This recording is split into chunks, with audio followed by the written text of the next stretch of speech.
Baiklah, saya akan menjelaskan tentang sejarah dan perkembangan pendidikan masa Orde Lama. Pada tahun 1959 sampai 1966. Sejarah pendidikan masa Orde Lama 1959 sampai 1966. Orde secara harfi dapat diartikan zaman atau masa. Secara konseptual, Orde Lama biasanya diartikan sebagai zaman pemerintahan Presiden Soekarno yang berlangsung sejak tahun 1959 hingga 1966, yaitu sejak diumumkan Dekret Presiden 5 Juli 1959 sampai dengan digantikannya Soekarno oleh Soeharto melalui Surat Pemerintah 11 Maret 1965 yang selanjutnya dikenal sebagai Super Semar Pendidikan pada masa Orde Lama. Di bawah Menteri Pendidikan Ki Hajar Dewantara dikembangkan pendidikan dengan sistem Among, berdasarkan asas-asas kemerdekaan, kodrat alam, kebudayaan, kebangsaan, dan kemanusiaan yang dikenal sebagai Pancadharma Taman Siswa dan Semboyang ing ngarso sung tulodo ing madya mangun karso tutwuri handayani.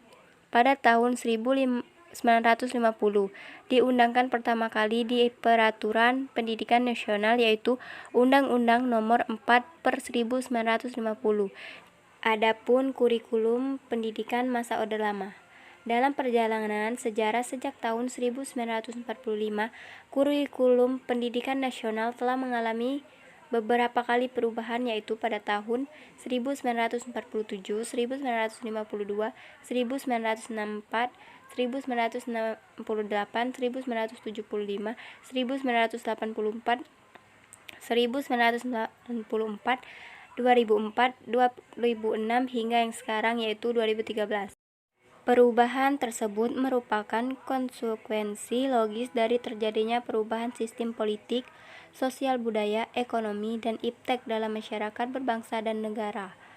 Sebab kurikulum sebagai seperangkat rencana pendidikan perlu dikembangkan secara dinamis, sesuai dengan tuntunan dan perubahan yang terjadi di masyarakat.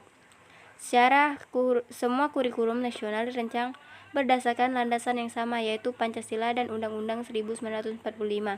Perbedaannya pada penekanan pokok dan tujuan pendidikan serta pendekatan dalam merealisasikannya.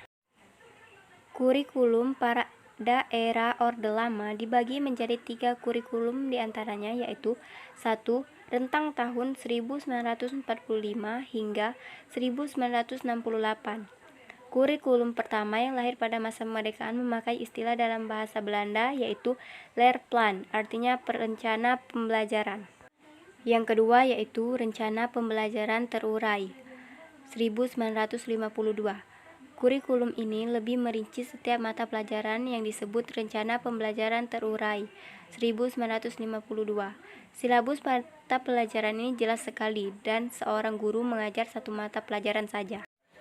Yang ketiga yaitu Kurikulum 1964. Kurikulum ini adalah pengembangan daya cipta, rasa, karsa, karya, dan moral Pancawardhana. Mata pembelajaran diklarifikasi dalam 5 kelompok bidang studi, yaitu moral, kecerdasan, emosional atau artistik, keterampilan, dan jasmani. Sejarah pendidikan Indonesia pada masa Orde Lama dapat dilihat sesuai dengan pembagian kurun waktu yang ditandai dengan peristiwa penting dan tonggak sejarah.